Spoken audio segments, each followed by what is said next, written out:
Hello student, how are you. कैसे हैं आप सब। जैसा कि हम क्लास 12 की केमिस्ट्री पढ़ रहे हैं, जिसमें आपका फर्स्ट यूनिट और सेकेंड यूनिट कंप्लीट हो गई है। हमारी थर्ड यूनिट चल रही है, जिसमें हमने आपके वैद्युत अपघट्ट के बारे में पढ़ लिया था, वैद्युत अनपघट्ट के बारे में पढ़ लिया था, और वैद्युत अपघट्ट के आधार पर प्रबल वैद्युत अपघट्ट और दुर्बल वैद्युत अपघट्ट के बारे में पढ़ लिया था। उसके डिफरेंस बिटवीन भी हमने पढ़ ली थी, अंतर भी उसके हमने पढ़ लिए थे। आज हमको पढ़ना ओम का नियम। क्या पढ़ना है? ओम का नियम। तो अगर अभी तक आप लोगों ने हमारे चैनल को सब्सक्राइब नहीं किया है तो चैनल को सब्सक्राइब कर दें और वीडियो को लाइक और कमेंट अवश्य किया करिए। जो भी आपको समस्याएं हों उनको आप कमेंट बॉक्स में पूछ सकते हैं। तो आइए देखते हैं आपका ओम का नियम। तो ओम का नियम क्या बताएंगे?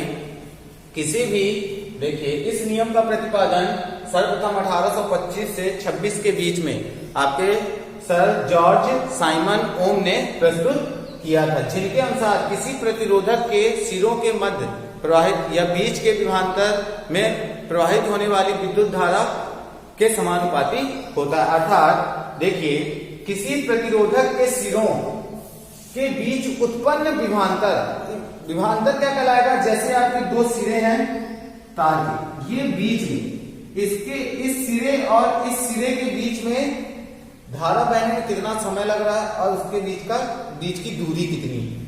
तो क्या बताएंगे?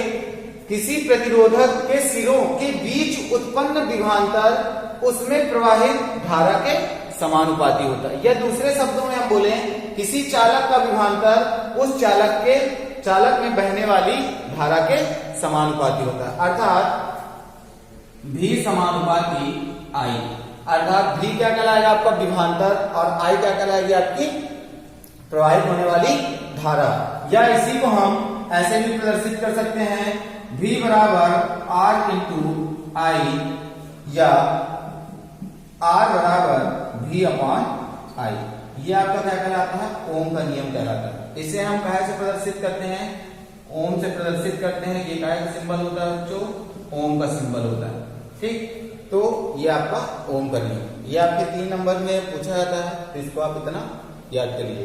तो ध्यान रखिएगा कि इसकी खोज 1826 ईस्वी में किसने की थी? आपके सर जॉर्ज साइमन ओम ने की थी। ठीक, तो ये क्या बताएंगे? आपका विभवांतर V समानुपाती I क्या है? धारा है, और V क्या है? आपका विभवांतर। और यहाँ पर R क्या है? आपका एक गैसीय स्थिरांक कहलाता है। तो देखिए, लिखेंगे जहां V बराबर विभवांतर, क्या लिखेंगे? विभवांतर, और I बराबर धारा, और दूसरा क्या बताएंगे? R बराबर स्थिरांक।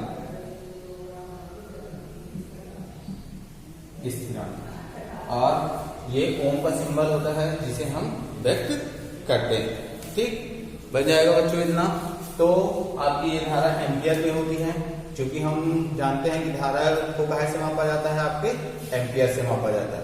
तो इतना आप कर लीजिएगा। अब इसके आगे देखते हैं कुछ और परिभाषाएं, जैसे प्रतिरोधक या प्रतिरोध किसे कहते हैं। तो आइए इनकी भी परिभाषा देखिए।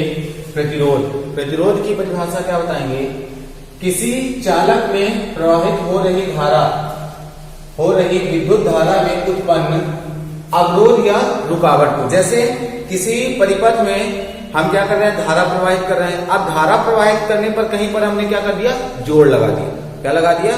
जोड़ लगा दिया। तो वहां पर क्या होने लगी? धारा आकर के रुकने लगी, कुछ मात्रा में, सूक्ष्म मात्रा में। तो ये उसके वोल्टेज में, अर्थात वो कुछ समय पश्चात वो वहां पर जहां पर हमारा ज्वाइंट लगा हुआ है वहां पर वो क्या होने लगेगा?